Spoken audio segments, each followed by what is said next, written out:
Hey guys, it's Rob here.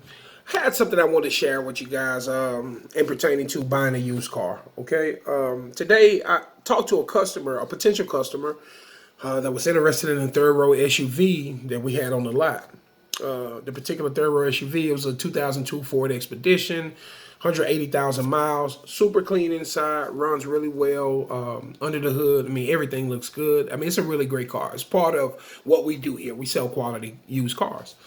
So this client come and that vehicle we're selling for 2,500 plus tag, title, and license. Very fair price, third row SUV, super clean, and it's the Eddie Bauer edition. So we're talking power sunroof, dual climate control, front and back. So we're talking all the bells and whistles. Okay, so this potential client contacted me and wanted to know if would I be flexible on price, which I'm usually okay with negotiating. I don't mind coming down a couple $100. That's at best. That's what's going to happen, because most of these vehicles are already priced based on condition, based on just specs, conditions, and things of that nature.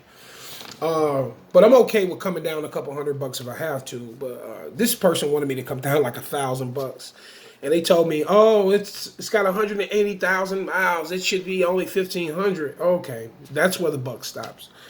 Okay, I'm gonna need you guys. If you don't own a car business, if you're not a car person, I'm gonna need you guys to stop assuming that you know about car values and what should be worth, what should be worth, or as far as prices. Okay, the reason for that is this is what you need to understand. Values on vehicles come to be in a lot of different ways. A lot of times you can take a vehicle that's older and you can say, okay, I got two 2000 Ford Expedition. Maybe one of them is very clean, runs good, has no issues, code AC. The other one, same mileage, could run rougher, have rips, tears in the seats, not look so well, be a totally different value. Okay, so this is the thing you need to understand. When you guys are online and you're seeing these cars for cheap, super cheap, and you're like, oh, well, I've seen another one, the same vehicle you got, I seen it for $1,000 left. This guy has one for 1,500. The first thing I'm going to tell you is go and buy that one then. Because let me tell you something. It's not about the price, it's about the quality. I sell quality, okay? That's why my vehicles are priced the way they are, right? If you want to buy a problem, then feel free. Chase the cheap price. Because I guarantee you more times than not, chasing the cheap price will end in you buying a problem.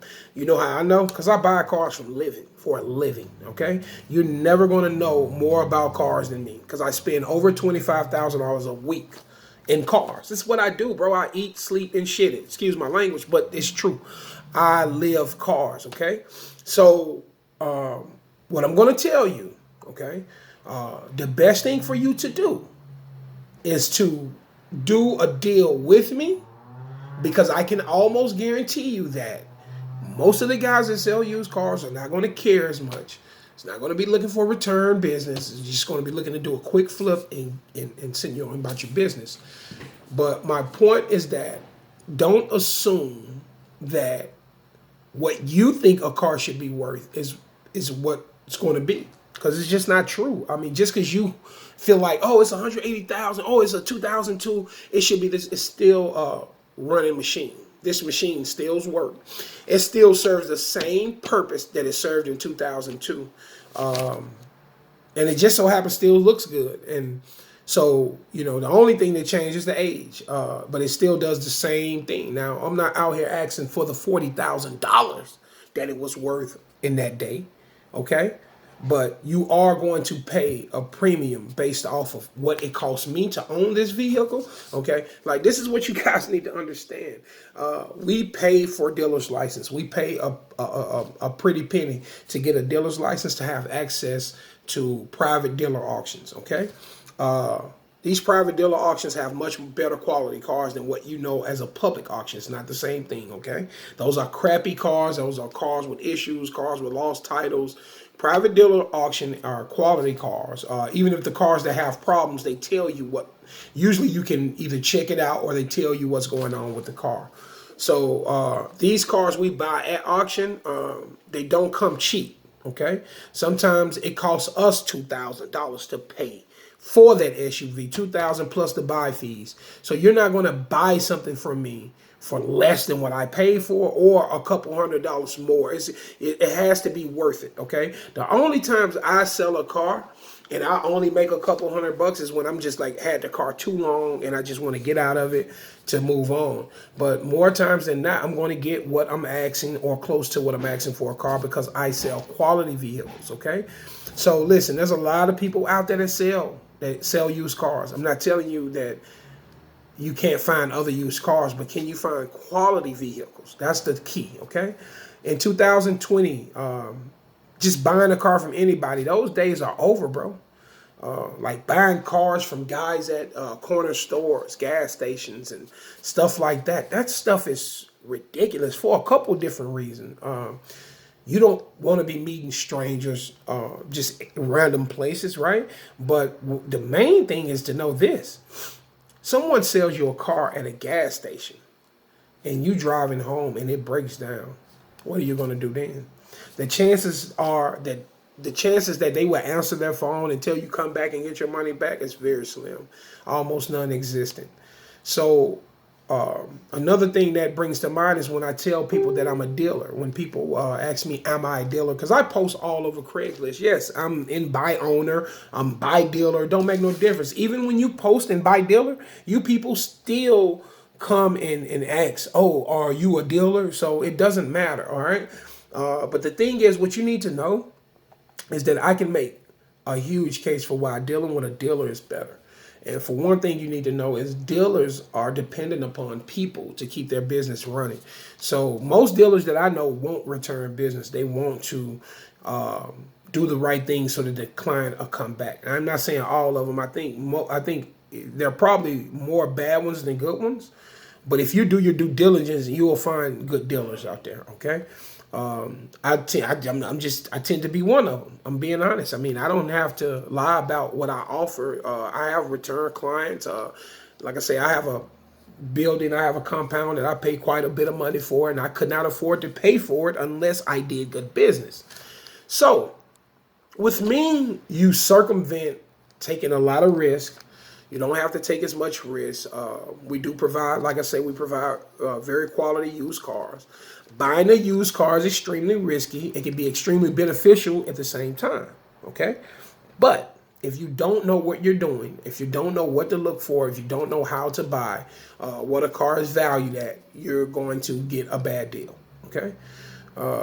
So what I'm telling you guys, affiliate yourself with a business, with a car business that you can be with for the future. You know what I mean? I tend to think that when I help my clients, that if I do a well enough job, that they will stay with me for the duration. So what I always tell folks is, man, listen, these cars are going to have problems at some point. The difference in buying from someone else and buying from me is that when it does have a problem, I'll be there to help you. I'll be there to assist you, give you information or whatever may need to happen in order for you to get that car back on the road, okay? And so with that said, like I say, just please stop assuming that a value of a car should be what you think, or even what Kelley Blue Book say. Sometimes Kelley Blue Book has a car valued for $2,000 more than what a person's selling it for. You guys never come in and say, hey, let me give you the extra $2,000. But if Kelley Blue Book devalues my car, which, and let me be honest with you guys right now, Kelley Blue Book is a false value, okay? Cars are like fingerprints. They all have different, just like we all got different fingerprints, cars all have different values for different reasons. A person can easily say that their car is running well on Kelley Blue Book, and then you get out there and find out it needs a control arm, it needs this part, it needs this piece, it's got rips on the seats. So Kelley Blue Book is not a true value, okay? True Value, my company, is where you can come and get a true value for what your car is or what your car is worth. We offer a plethora of benefits when it comes to car-related things. So I would just advise you guys to contact me, 210-463-3475, or you can email me at truevalueautogroup@gmail.com, Facebook me, Rob Mitchell, or just maybe contact me here through the YouTube. But with me, you don't have to worry about that. It's hard to find quality stuff under $2,000. $1,500. That's the danger zone. So if you got to buy a $1,500 car, if that's all you got, then definitely come and see me, because you'll get the best $1,500 car available. With that said, I'm gonna get out of here. Peace, guys. I hope you guys all the success and blessings in your life. I hope to do business with some of you. Peace.